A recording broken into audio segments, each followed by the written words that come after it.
It is 7 o'clock, so we're going to go ahead and start tonight's meeting. So can I please have a roll call, Ms. Myers? Mayor Baker, Here. Member Volter, Here.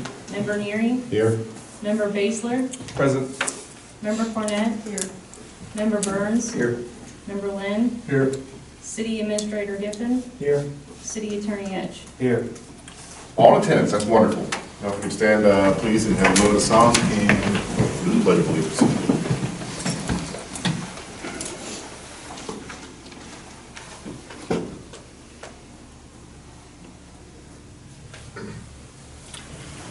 I pledge allegiance to the flag of the United States of America and to the republic for which it stands, one nation, under God, indivisible, with liberty and justice for all.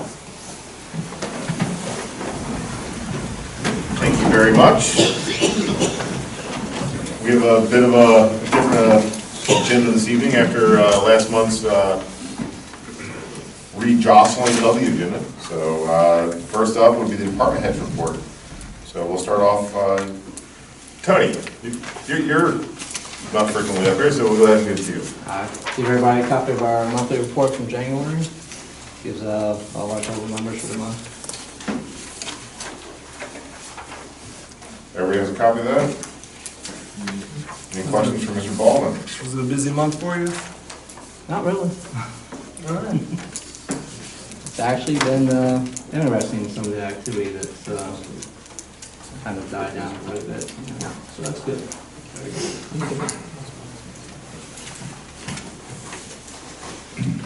Going with police and fire, Chief Atkins. Thank you, Mayor. You guys should receive my report. Not a lot to add to it. January was a busy month for us. We're starting off just like we ended December. Squad is down right now. We're using a backup squad and we're working on getting that fixed.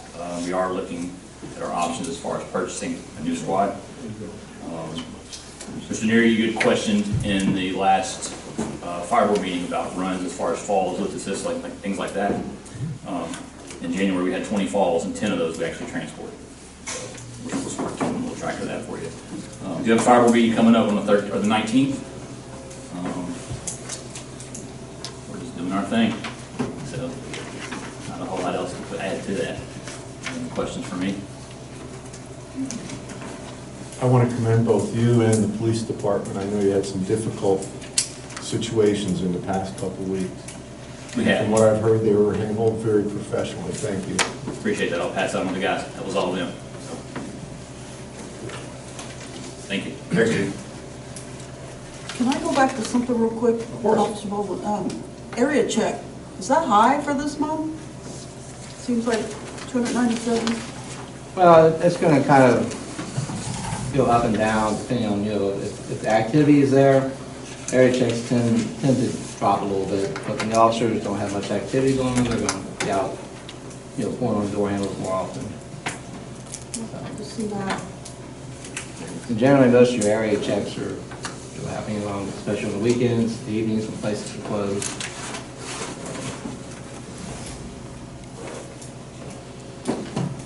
Any other questions? No, thank you. Thanks, Mr. Baldwin. Mr. Lyles, code enforcement. Mayor, Council, good evening. Just brief numbers for the monthly report that you all have already received. January was a little busier than usual for being January. 20 citations were issued, 49 violations, and believe it or not, we had one grass invoice. There were 28 cases that were closed. I wrote 20 parking tags, towed 3 vehicles. Of those, 7 of the parking tags were for out-of-state vehicles residing in Kentucky. Just yearly numbers, January 1st through December 31st of 2019, there were 802 total letters that went out. 208 of those were citations, and 594 were either letters or grass invoices. And that's basically all I have. Any questions, comments, concerns? I had a question for you. This is kind of a hypothetical, but how does code enforcement handle, let's say someone wanted their front yard to be a more natural, long grass for the bees and ecosystems like that? Where does we draw the line between someone that has an unkept yard and someone that is leaving it wild? That's probably a good question. It hasn't really arisen yet. I've had some yards that you would think would be hypothetical, but I looked at it as a junkyard and they looked at it as art. So I can you just kind of understand have to, I'd probably handle it on a case-by-case basis, and if we get complaints, I'd probably have to maybe discuss it and go a little higher than me and see how we want to move forward. The ordinance and the IP International Property Maintenance Code doesn't really delve into those specifics, so we'll probably handle it on a case-by-case basis. Okay. I also want to, sir, if I could, commend administration and Officer Lyles. I came down Urban Terrace tonight, and I saw that building it's on its way down at 10th and, or at Urban and Belmont. Finally. Yeah. Thank you. Thank you. Thanks, sir.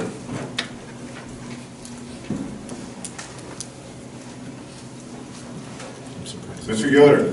Thank you, Mayor. Economic Development.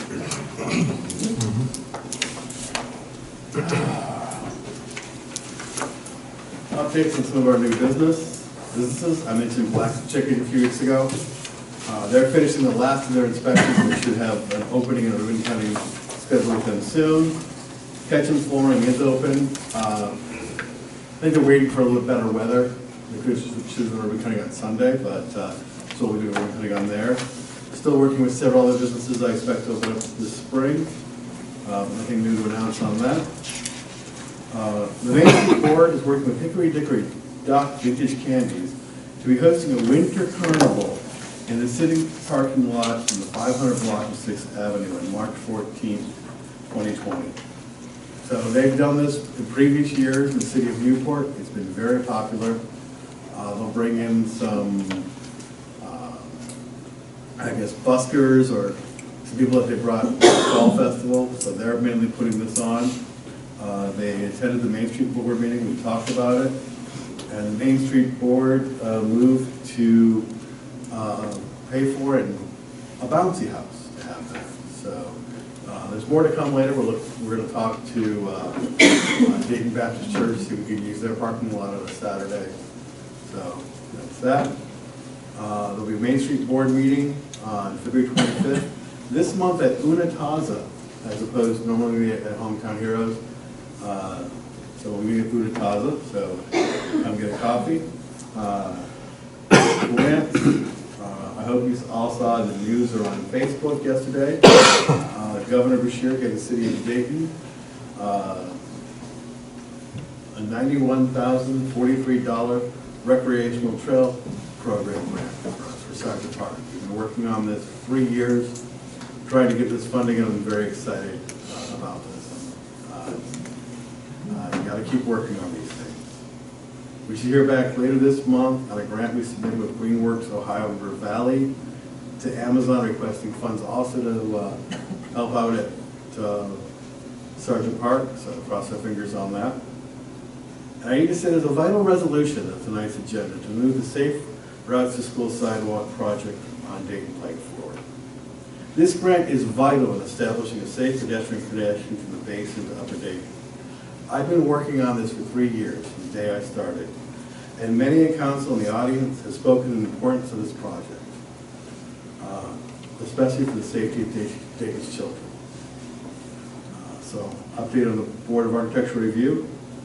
We approved the plans to restore the moldings on the top of 501 through 507 6th Avenue. They were supposed to start on that a week or so ago. Haven't. I'm not quite sure. At our meeting, we also discussed plans for the Historic Preservation Award to be handed out at the Northern Kentucky Preservation Ceremony in May for Historic Preservation Month. So many of the other river cities handed awards for that. We have not. We will be doing that. And we'll be having our Dayton Board of Architectural Review meeting next Tuesday, February 11th at 7 p.m. at Hometown Heroes, if anybody is invited. So thank you all. Any questions or comments? Any questions, Mr. Yoder? Thank you very much. Thank you for your report, sir.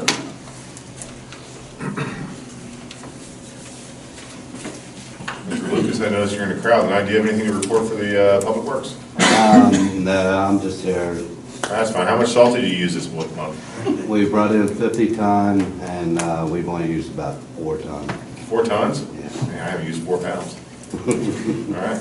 But we eliminated a lot of the water issues and ice on Belmont and Urban Terrace and places like that. So it's helped out. Thank you very much.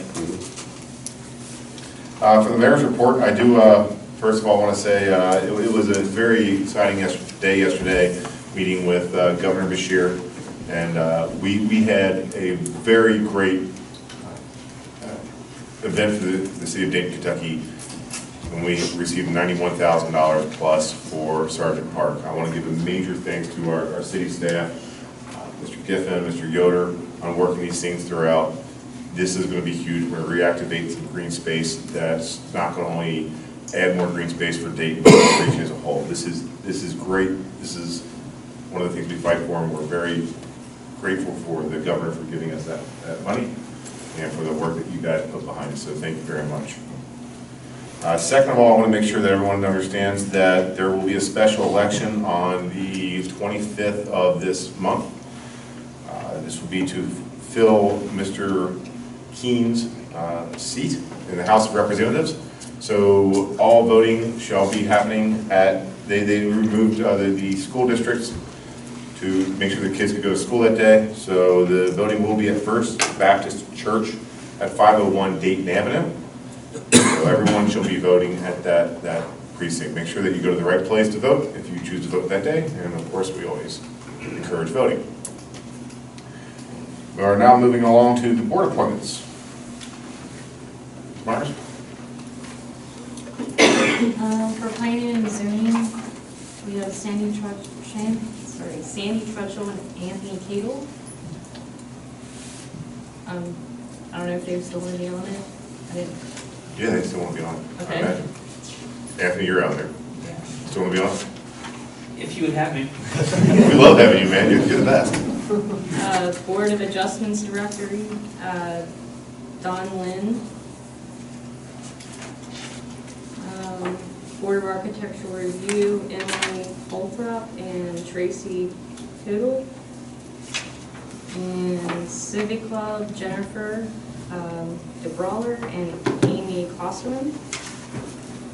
Housing Authority Board, Alberto Brusky. Main Street Board, Jay Banks and Brett Newspickle. Museum Board, Jane Hebel. Park Board of Commissioners, Amanda Bowman. Code Enforcement Board, Mike Lentz. And I don't have the Fire Department Board yet. So that's it so far. All the board members appointed to the fire board have been made. Do we have a motion to accept? So moved. I think Denny had first. So moved by Mr. Lynn. Do we have a second? Second.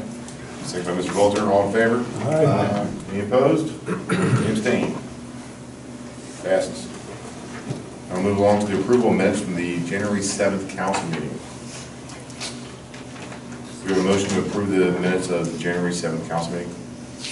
I'll I'll make that motion. Ladies I'll first. second. Motion was made by Ms. Cornett, second by Member Neary.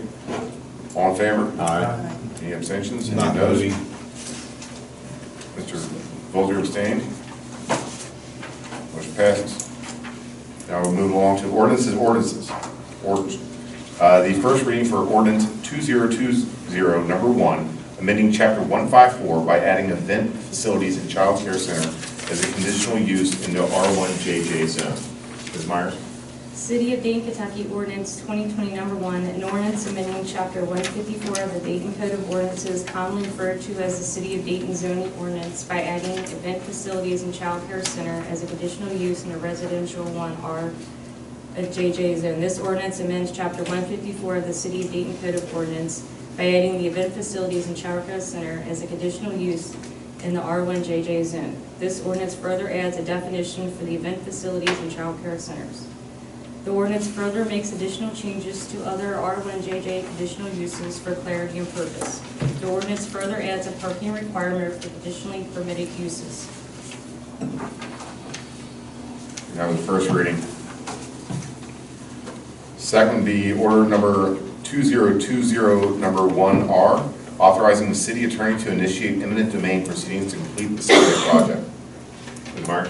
City of Dane, Kentucky, municipal order number 2021, a municipal order authorizing the city attorney to initiate eminent domain proceedings to acquire necessary easements to complete sidewalk project.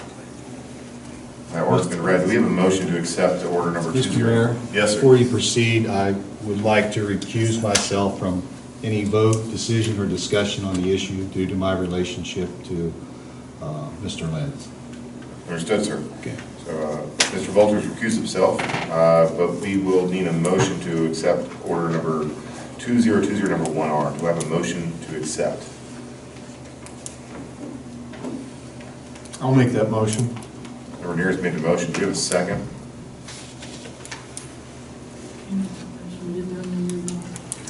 I'll second it. Do we have a discussion? Mr. Mayor, you said discussion, has it been remedied up there? Or you're asking us to go into eminent domain, and I don't understand how you go into eminent domain when we don't have a fix the problems up there yet. I think you're putting the cart before the horse. You better fix the problem up there before you go up there and get these citizens all in a row about putting something on their property if you haven't fixed the problem. Bill, if you, I'd like to take that one up. Right now, the sidewalk project is the only viable option we have, a good first step to improve the stormwater management up in that area.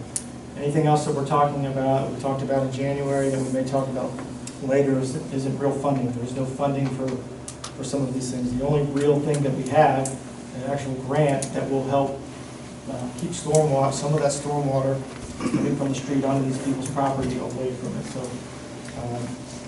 I view the topics separately. Mr. Lenz brought forward, his argument last meeting. It's not a city-owned pipe, so therefore we have no jurisdiction on it.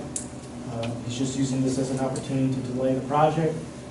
And as I said, there's kids that walk up and down this road every day. They deserve a sidewalk. We've been fighting for this for years. As Bob mentioned, there's people up here, there's people in the audience that have advocated for why we're not moving quicker. Well, this is a perfect example. We keep running into these obstacles at every turn.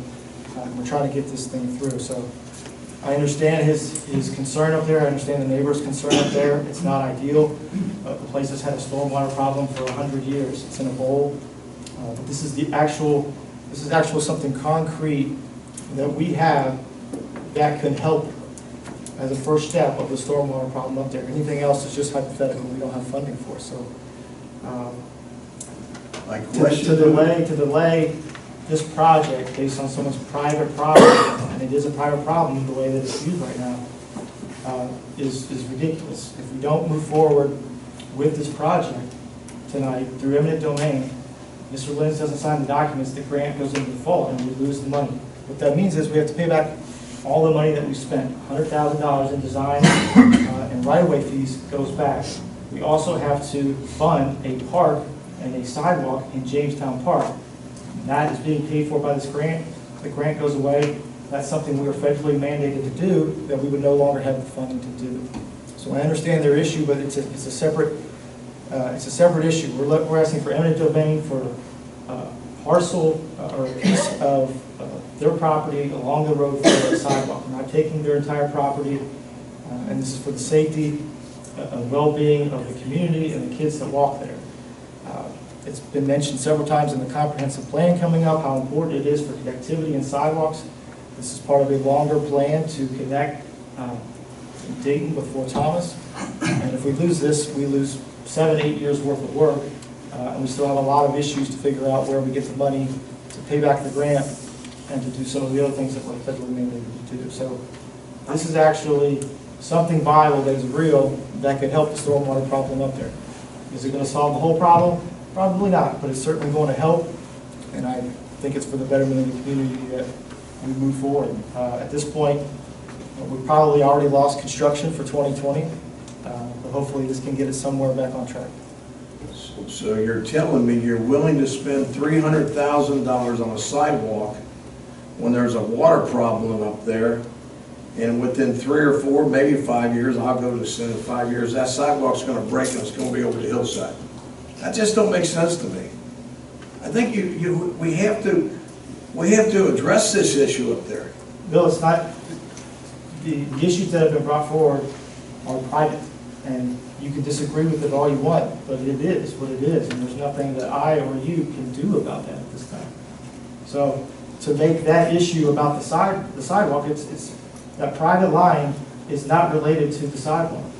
Like as I said, if anything, it could help address part of the stormwater problem. A lot of the stormwater that impacts those homes comes from the hillside across the street. A sidewalk and a curb will help divert that water away. This is real. Everything else that we've talked about, the estimates that I've gotten for others, that's not realistic. That money doesn't exist. It's not allocated. So, Let me just say this, Michael. There's a couple of teachers, people who work in schools down here. We teach our kids not to be bullies, and that's what we're being now. We're the big bad bullies on the block. And I am dead against eminent domain. I'm dead against, let me finish, please.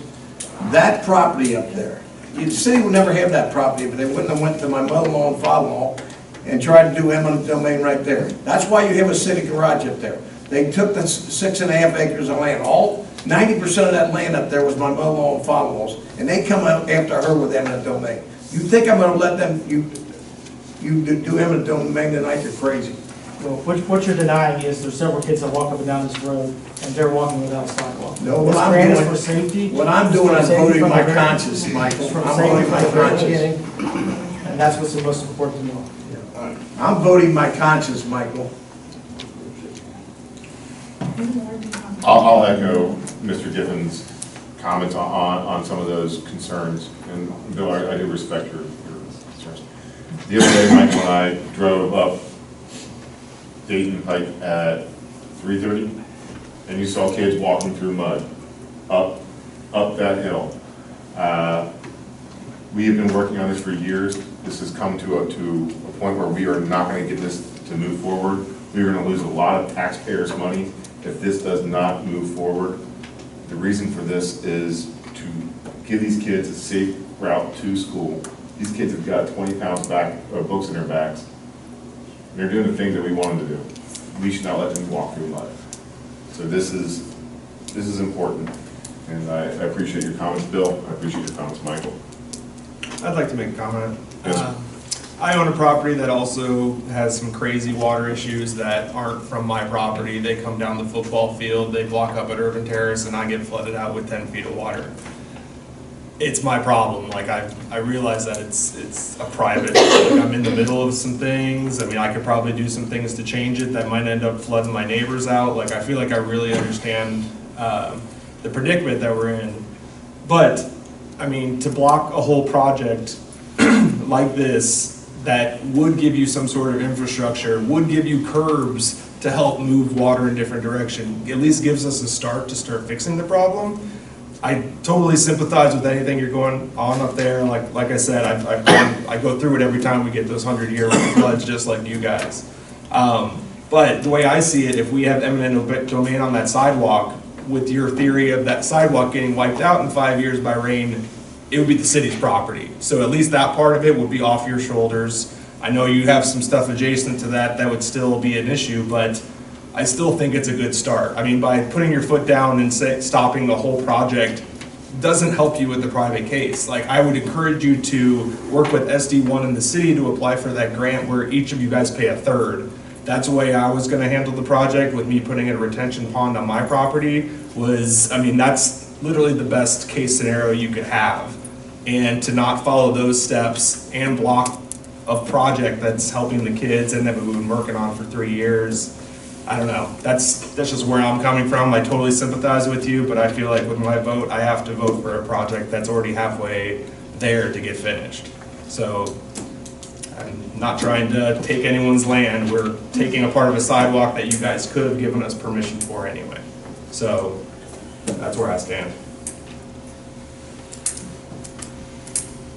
I agree with Bill, believe it or not, Bill. I hate eminent domain, I really do.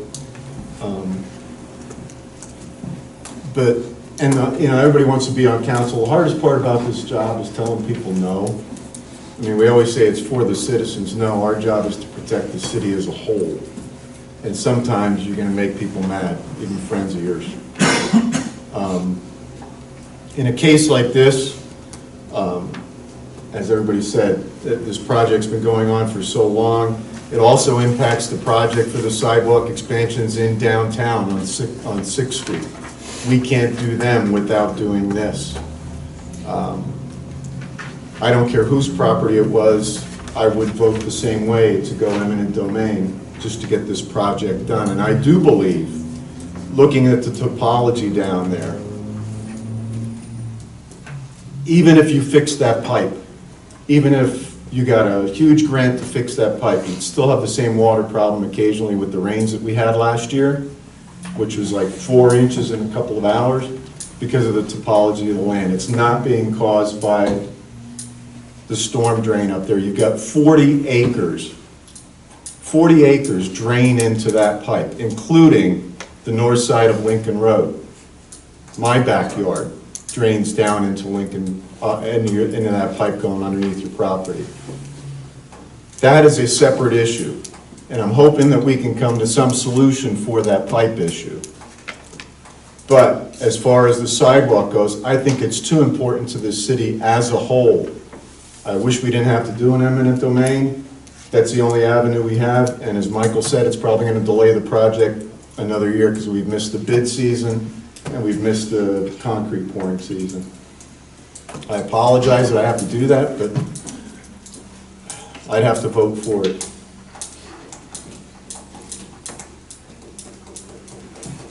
Thank you, Mr. Mayor, for your comments. Anybody else like to give any comments concerning this? I only can echo what you said, and like I said, it was said, this project started right before we all got on council 6 years ago, and there's still nothing done. I remember Jeff coming to me and saying, when's this thing gonna get done? And Michael would say, hopefully next year.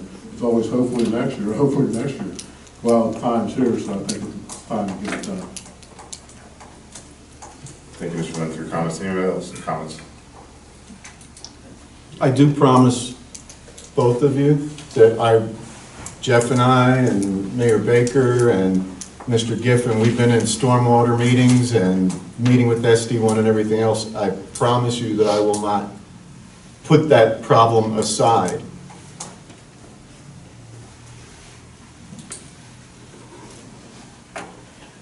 Any other comments concerning ordinance 2020, number 1R? The motion made by Mr. Neary and seconded by Mr. Baszler. I'd like to have a roll call vote, Ms. Myers. Member Neary? Aye. Member Baszler? Aye. Member Cornett? Aye. Member Burns? No, no, no. Member Lynn? Aye. Member Volter? Not voting. Member Volter's recusal. We have the ayes have it. 2020, number 1R passes. Moving from the ordinance and orders down to the city administrator's report. Sir? Mayor, I just have one handicap parking request, 503 3rd Avenue. The applicant does have what appears to be an existing off-street parking spot at one point, but what they've done with the property is they fenced it in, and there is a gate, but they planted so much vegetation and flowers in between, you can't get a car through, so they're not using it actively as a driveway and haven't for some time. So that being the case, I'd like to ask for a motion to approve the request, and then we'll just keep an eye on it to make sure as time goes on that things don't change. But as of now, I think it would meet the intent of the ordinance.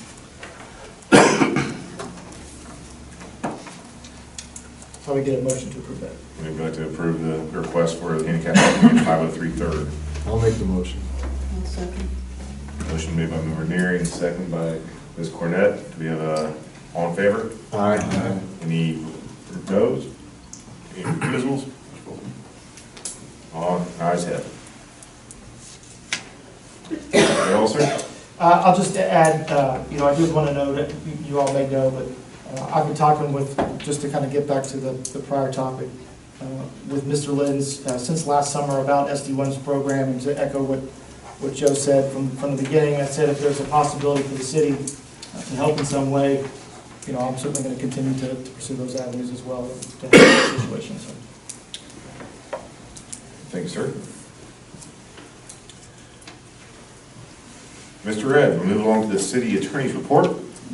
Just let mayor and council know that we sent out 28 last morning letters for delinquent occupational payroll, rental taxes owed by businesses that have done work or have their business here in Dayton.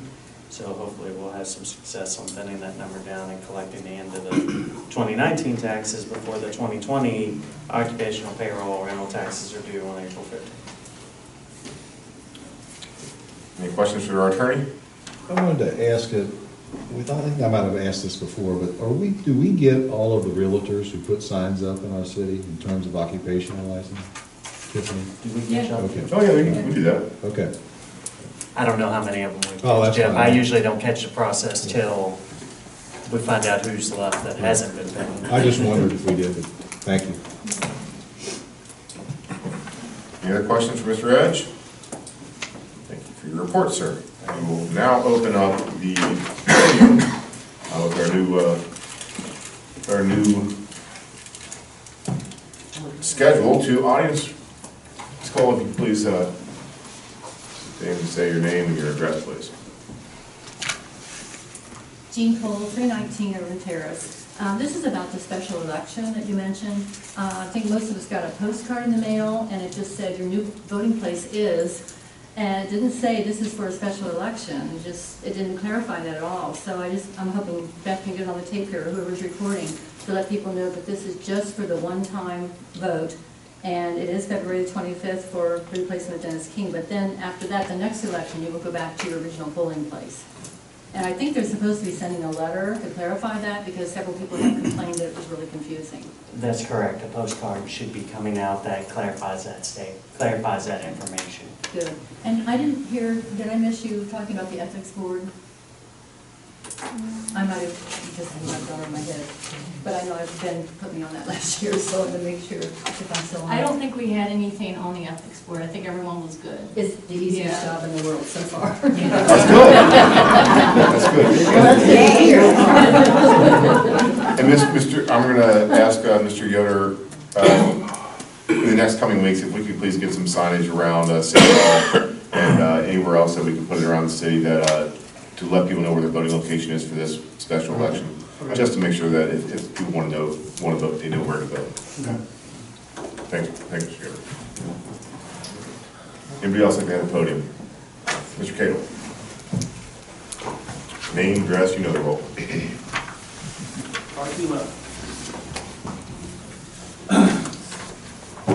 My name's Anthony Cato. I live at 1120 Fifth Avenue. I'm the chairman of the Planning and Zoning Committee. Tonight on new business, you guys are considering the comprehensive plan. Along with myself, the other board members of Planning and Zoning, and several community volunteers. A lot of effort and passion was poured into this. Just to speak to the plan, it's very forward-thinking. It puts a lot of stuff on the forefront of now for tomorrow that we've never considered in plans before. And I just want to encourage you all to definitely embrace it and accept it and approve it. But more than that, I want you to encourage all council members to use it. The hardest part about plans is they're not action, they're just a thought, what do we expect and what we want. So as you guys move forward through this year, once this is approved and the years to come, to the city administration, to politicians, make sure that with every decision you guys are making, it's tied back to this plan. And that way we are being proactive with what we're doing as we move forward. That's all I have. Thank you. I, for one, want to say thank you very much, Mr. Cato, for your work on the comprehensive plan and all the board members. It was long fought and well done, so we appreciate your work. Move forward.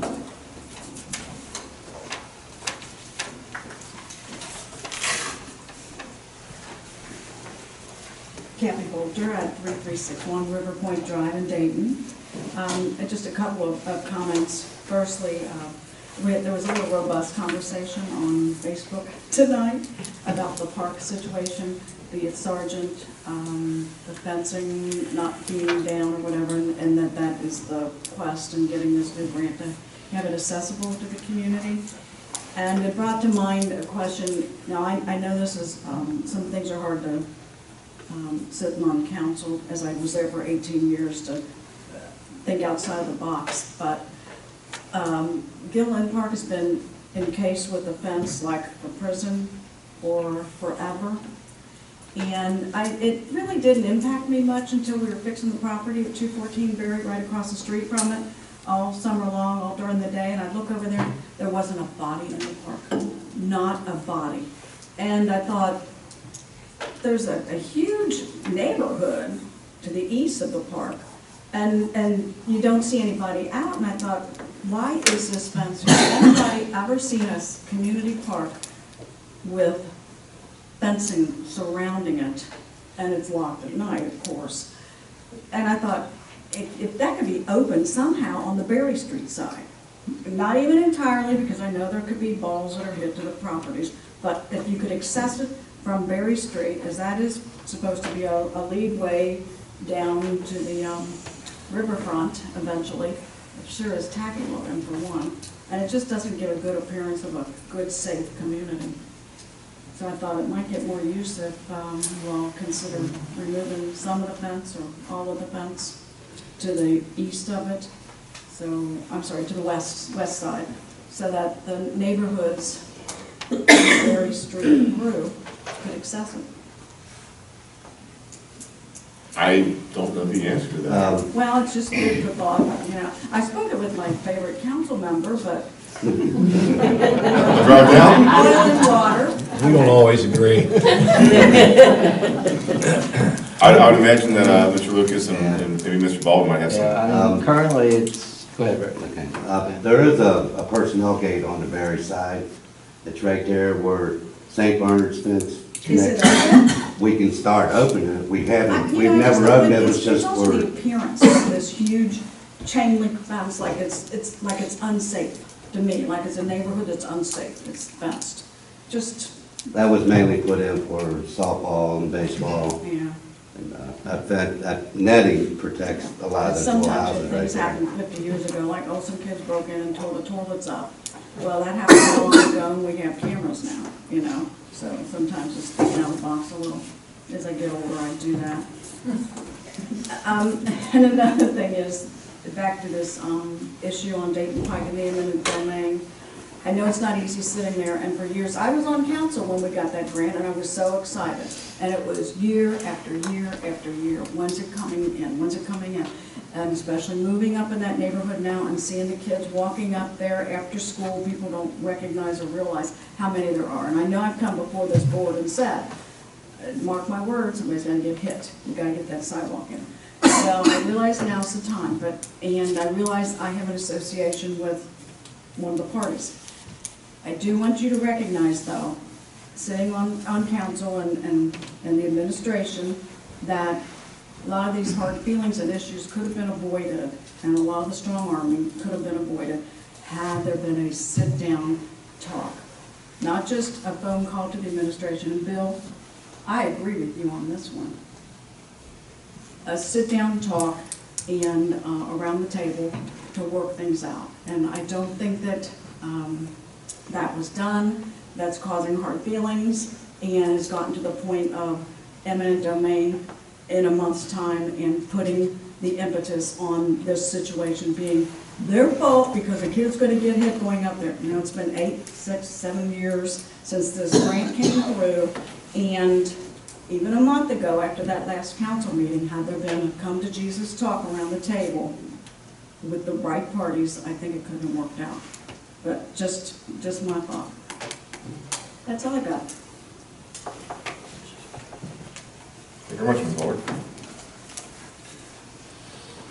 For the record, Matt had been in my office, he and I had talked about the whole situation for the last 8 months. So he's well informed. I've been telling him of the SD1 programs since that point. I've been telling him of the private line issue since that point. So we at least did have a sit-down conversation with myself. So. But The information was there were more provided. people that could have been involved. Well, Maybe the right. No, it was what it was. The information was given to him of what the programs were. The information was given to him that it was a private line. He just didn't like what he was hearing. So there's nothing I or anybody could have done to change the facts. So that's why more people weren't brought in. And I will say, he reached out to me late last week for a meeting. I unfortunately had a family funeral I had to attend to. I do appreciate him reaching out. It just, I was unavailable.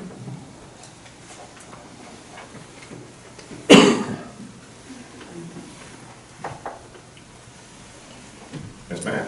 Hi, Kathy Gordon, 314 Fourth. I had no intention of having any conversation this evening about eminent domain, but since it's been brought up, not regarding this specific situation, but I think one of the apprehensions or concerns about the development or any other situation that evolves, the process to go through eminent domain is one that is fearful to most of us that are homeowners, because it feels, the words feel like a steamroller before it's even been put in gear. I think there has been talk, those of us who are perhaps more geographically located to the development, there have been rumors for years about whether or not our neighborhood, in other words, north of the avenue, would be impacted by acquisition at some point to make the development that much more attractive and ultimately acquire our homes through eminent domain. Some people, some homeowners have expressed a desire for that to happen, thinking that they're going to make off like bandits should a developer come in and want to buy property and take the property for a much larger project. From what I can tell in the comprehensive plan, there was no indication, and the county has no indication that there's any intent to take any of that property at any time in the foreseeable future, which is good news for those of us who happen to love our properties and might want to stay there. But I do think that the term, as well as the mechanism by which eminent domain is done, is intimidating, and it's frightening to homeowners because it's a loss of control over what they have paid for, and continue to pay for. Not just in taxes, but in the property itself. So even though I am not part of any part of this process, I just would like to suggest that be very mindful of the implication as well as what the definition of eminent domain is under Kentucky law and how frightening it can be to any homeowner, when it's exercised. Thank you. Thank you very much.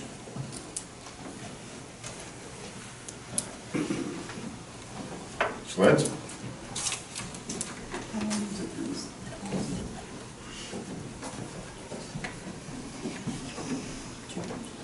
My name's Matt Lenz. I live at 1009 Lincoln Road, and I own one of the houses on Dayton Pike.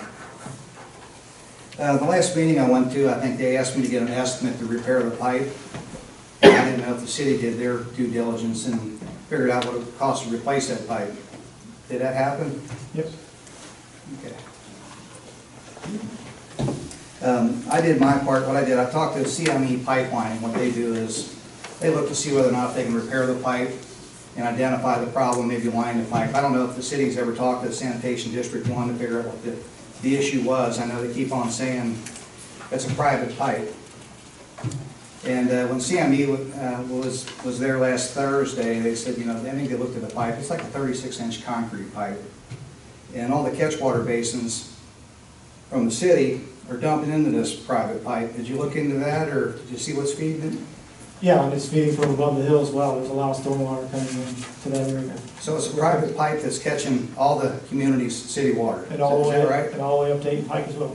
Okay. Even beyond, And somehow or another, it's my responsibility to repair a pipe that's taking all the water off the top of the hill. You're looking at the guy, I don't make the rules, it's just what it is, it's a Well, private. I mean, I'm just If it's up to me, asking the question, all if it's up to right? me, I'd make it public, it's not up to me.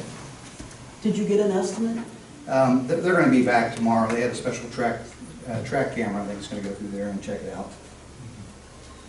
But anyway, there are a lot of city water catch basins that are connected to that private pipe that is flooding those 3 houses up there. So,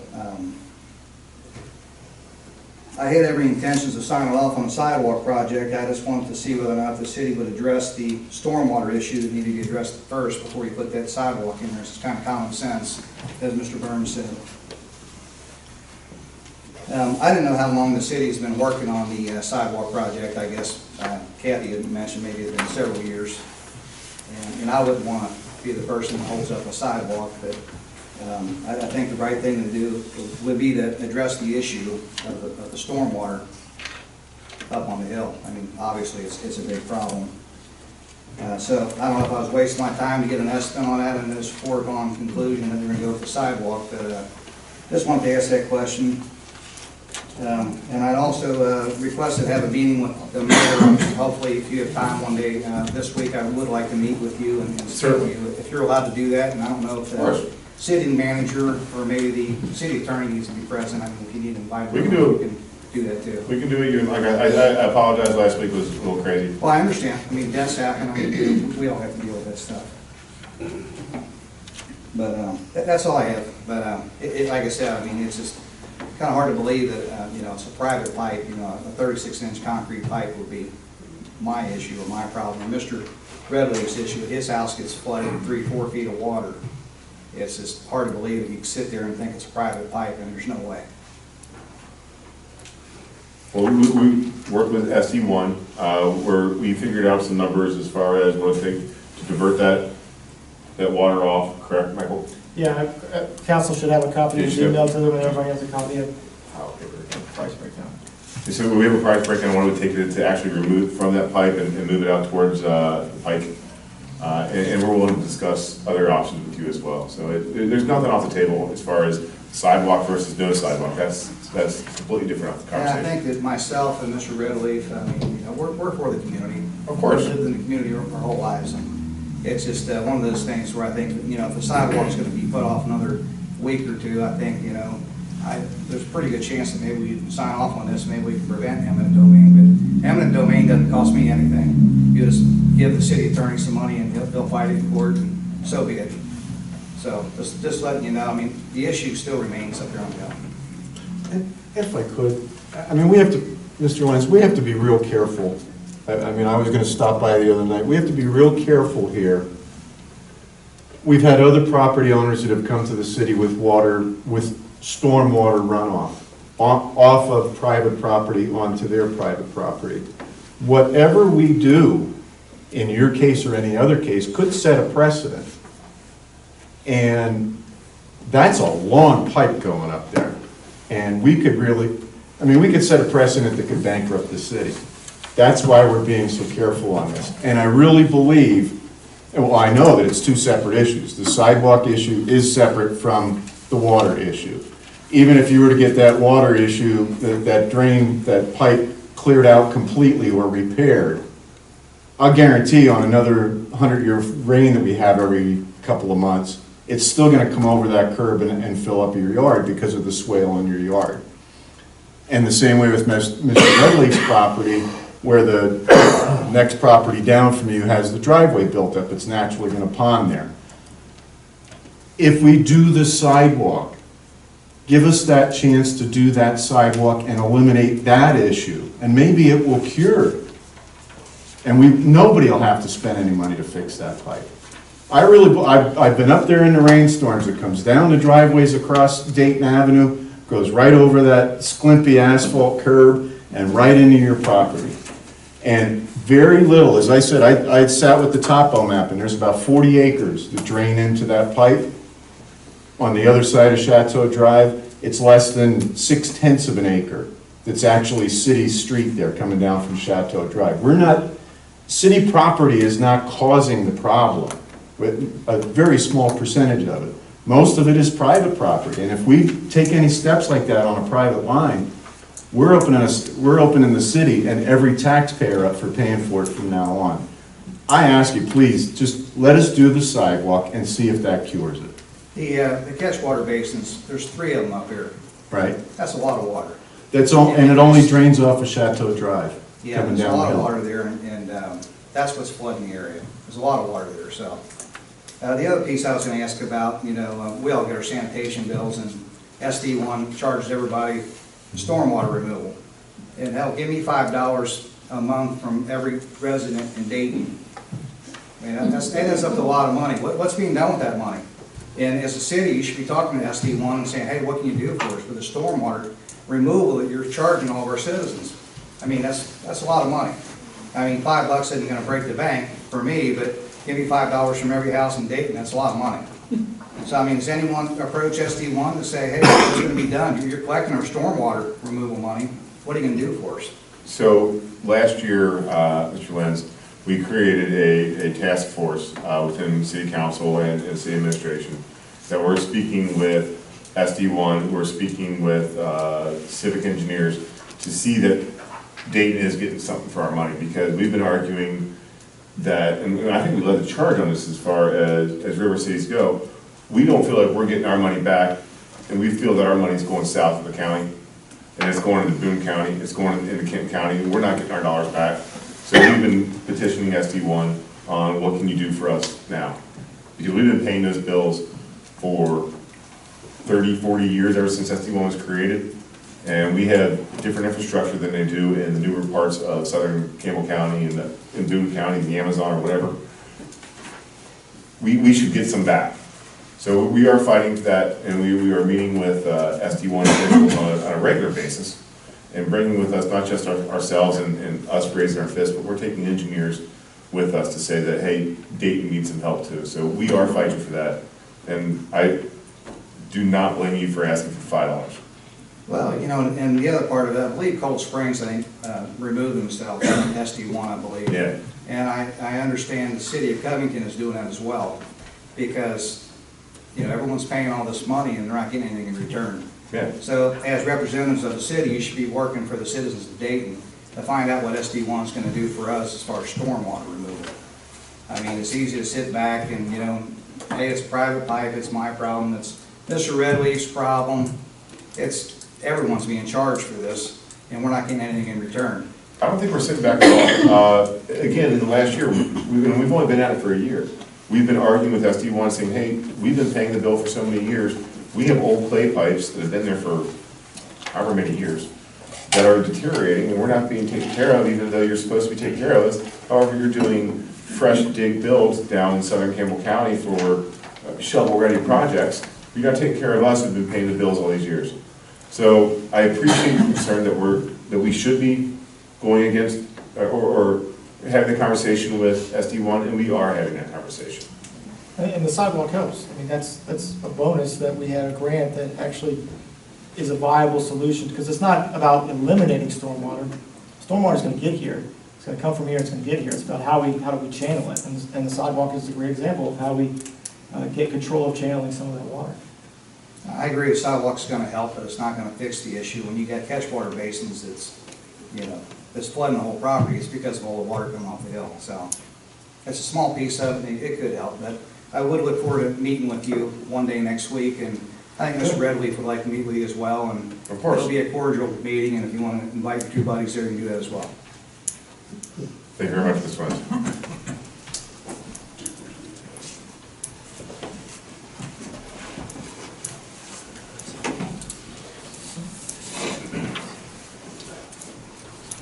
Council, Carl Redleaf, I live on 196 State Pike.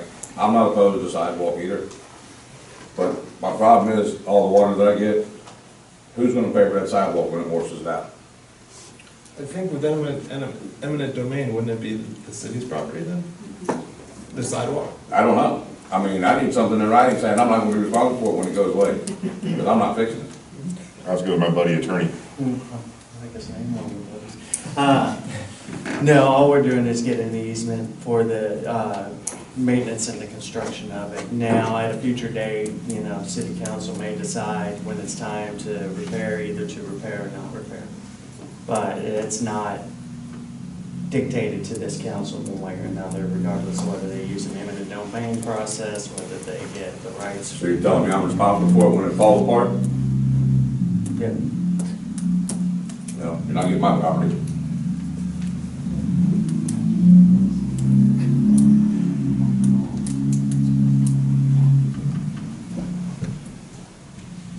Floor is open for anybody else who would like to address council. Anybody? The audience portion is now closed. Move along to unfinished business. Do we have any unfinished business? Move along to new business.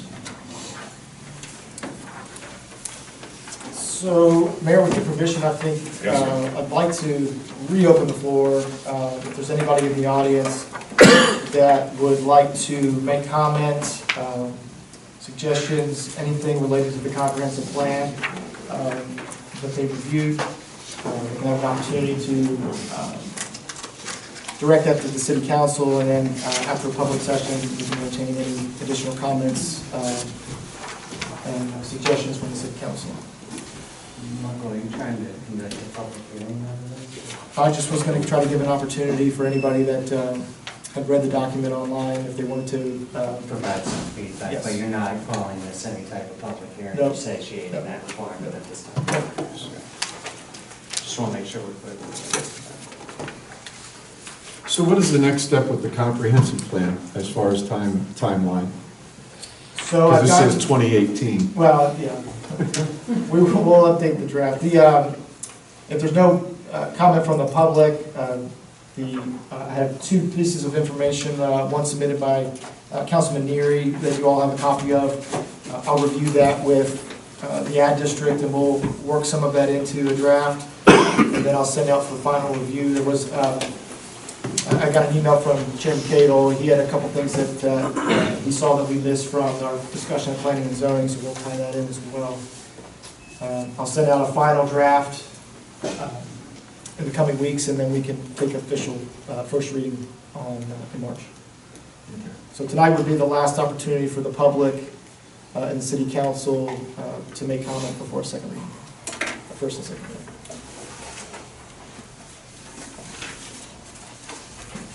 So then my input here is a matter of public record, I'm sure, I presume? Yeah, I was going to spare everybody me reading. Yeah, you don't want me to start. The council has a copy of it, and we'll make it a matter of record as being submitted, and I'll tie in those changes to the draft, those suggestions. Anybody else from council? If you had a chance to read Mr. Neary's lengthy email, does anybody else have any questions or comments concerning the comprehensive plan? I just want to say that the planning and zoning group and the committee did a good job. I think there's a lot in here. I've done 1,000 of these over the years at the bank, and I know how time-consuming they are and difficult. Yeah, they did a wonderful job. They're very thorough. They spent a lot of late hours in this room, and other rooms, so we appreciate their work on that. Thanks for your comments. Any other comments concerning the comprehensive plan from the city council? Mr. Neary, other than the ones that you described in this evening? I think I've covered pretty much every topic on this. Okay, well, good. You have some good points, man. Would anybody from the audience like to address the city council concerning the comprehensive plan?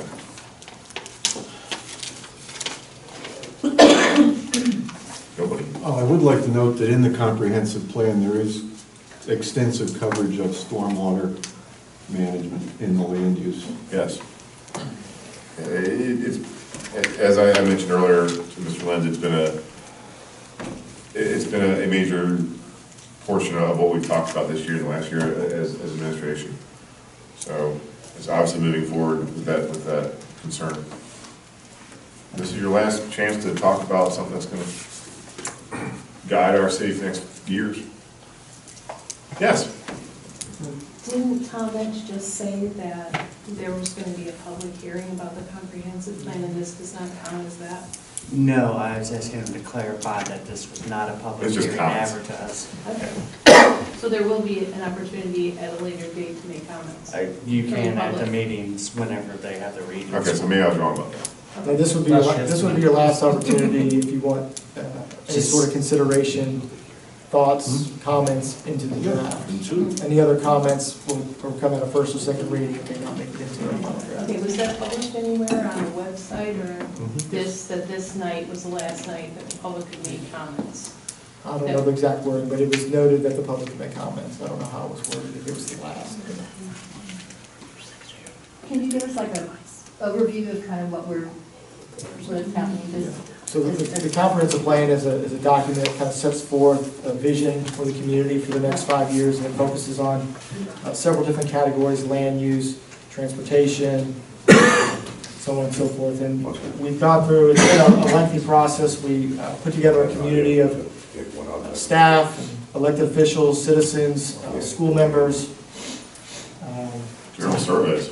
We did surveys, we held public hearings for comments, and they could come in and vote on which initiatives they felt the strongest about. The Northern Kentucky Area Development District took that information and put it together into a draft.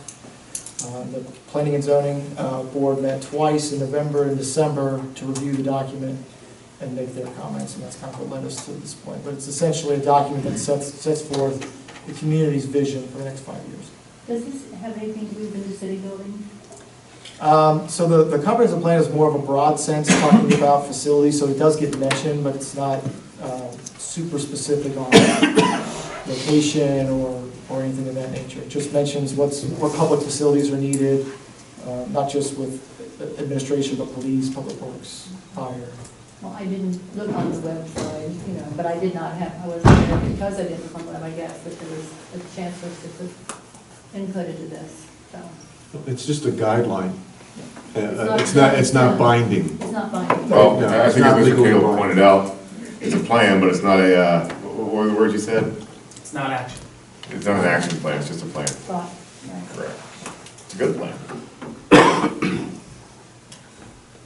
Any other comments concerning the comprehensive plan? Okay, we'll close that. Is there any reason for executive session this evening? No, Mayor. There is no reason in executive session, do we have a, what's that? Oh, please, go ahead. I apologize. That's okay. I just want to let everybody know that I'm working on a grant for the Civic Club through Archway Catalyze Impact Grant, up to $10,000. If we get that grant, we will again hold a kite festival. If we don't, it's pretty expensive to have this festival, so it'll depend on whether we get this grant or not. Got it once, might get it again. Anything we can do to help you? Well, thank you very much for your work behind that. Yeah, I got Mr. Yoder helping me, so he'll review it and tweak it and all that kind of stuff. Awesome. It's a fun event, and it's good for us, so appreciate that. And then I have one other thing I want to ask about. I've been thinking about this for a couple weeks. The Dayton Community News. I know Mike, Mr. Lenz works hard on this, and sometimes he doesn't get enough to even fill his paper. And I know we pay a stipend to put information in there, and I think we need to utilize it more. I think we need to put more information in there. I think we need to put more stories, either what's going on in the city, just anything that communicates to the citizens. The other thing is it doesn't come in the door store anymore. It's only set out in the stores throughout the city. Correct. I barely see it unless I happen to look over at Hansman's or Hometown Heroes and pick one up and take a peek at it. What would it cost for the city to start mailing this? We looked into, actually, it's odd that you brought that up today, because Donna and I, and Tiffany, we sat down and talked about this the other day, and we asked with Mr. Yoder that we would like to see more content coming out of all of us, myself included. So I know that I could write more. from each board, whether it's civic board, whether it's each department head saying, here's what's going on in police, here's what's going on in fire, here's public works. Right. And that we should start to put something like that together to have that paper piece a little bit more deliverable. Bob, did we look into how much it would cost to deliver to each household? No, it was not, no, it was not, sorry. No, yeah, it's not your fault. I mean, literally, this was like Wednesday, we started talking about Yeah, this. and I didn't talk to Donna, this was just something that popped in my brain. And the reasoning is because it's kind of sad, because if you look, if you're in Hansman's or you're in Hometown Hero or wherever else you see them at anymore, they're stacks this thick, and it's almost the end of the month, time for a new one to come out. Nobody's even taking them and reading them, and it's like, Oh, that's great. it's, I mean, Mike, I know Mike puts his heart and soul into it, and it's just, I just don't feel like we're utilizing it well enough. I mean, I know times have kind of somewhat changed. We seem to be more digitally fed these days. We did not include them in the door store anymore. Door store is also a different issue. So, Right. so pushing those towards each house, what's that cost? How much is a paper boy these days? I don't know. But it is something we've been talking about last week or so in City Hall. And Donna has been flying that flag, leading that charge, so maybe we can have that discussion in a month after we've done a little bit of work. Okay. Yep. But yeah, I agree with you. All right. I'll start with Mike. I'll call Mike and talk to him. Yeah. See what he knows. Yeah, great. I'll let you guys know. I'd like to see it happen. No, I think We it's can great. afford it. It's a great thing in our town. I'd also, One oh, more sorry. thing about what I was saying before. I just checked the city webpage. Not everyone is on Facebook. Not everyone checks everything that they can. I know that you, Tammy, have a page that not everyone is allowed to see. Also, not everyone is on Facebook. So I think the most official, most straightforward way for the city to communicate is the website that we already have. And this comprehensive plan meeting, and what you said about it tonight is not on the calendar. No, it's under the latest news. Okay, but it's not on the calendar. If Well, I'll have the anyone, comprehensive plan on the calendar.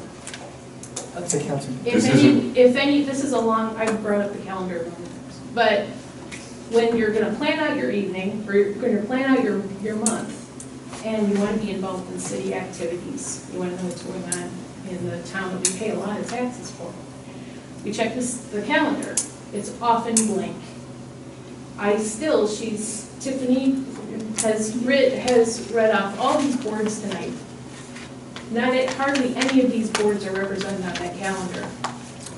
That's not, I'm gonna put that on the calendar. It wouldn't go on the calendar. Well, then why wouldn't you have one source of information that's the official city website? It is not the Tammy page, it is not a Facebook page that many residents in Dayton are not on Facebook. I don't think anybody's ever declared my page an official city page. Okay, I don't either. And so, your comments are understood. I'm not gonna condone an argument between. nope, I don't have an argument. Understood, I would like understood. to point out that if you're not on Facebook,